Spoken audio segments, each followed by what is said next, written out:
After working as an elevator operator in a hotel, he became a union leader, organizing hotel and club workers. To hear an admirer say it, he would, quote, rush out of the house in the middle of the night to help a Puerto Rican in need. I think, too, of the Nuyorican movement and the leftist art that emerged from El Barrio and Loizada in the 1960s and 70s.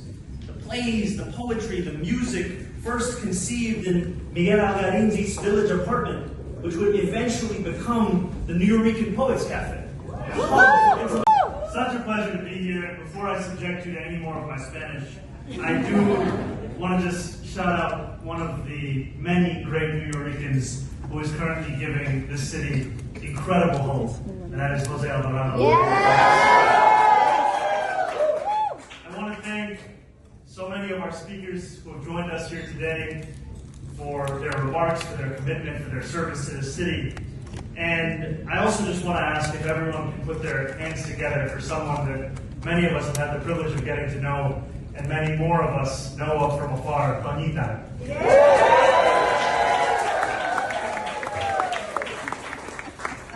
It is such a privilege to have you here with us this afternoon. You're in a city where there's such a desire for community. There are few places that deliver it more than you have.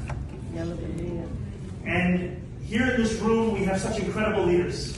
We have mayors and legislators that have traveled from Puerto Rico to be here with us today. We so appreciate them and their presence and their commitment and the bond between our city and Puerto Rico. We have, especially I want to shout out to the delegation from Vega Baja,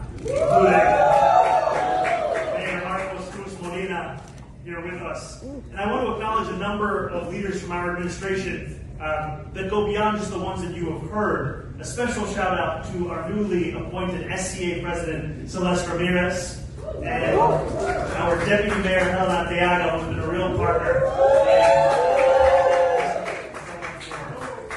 We have elected officials who we have heard from and who are here in this room. Obviously, it began with my dear friend, our State Senator Gustavo Rivera. And we also have our Manhattan Borough President, Brad Siegel, who is here with us, as well as our State Senator, Kristen Gonzalez, who is here with us. And I want to acknowledge a few leaders outside of elected office who are here. And to them, I'm often looked to not only for that partnership, but also that example of what it can look like to deliver for this city. Whether it's Frankie Miranda of the Hispanic Federation, or Lillian Rodriguez Lopez, the director of the Puerto Rican Day Parade,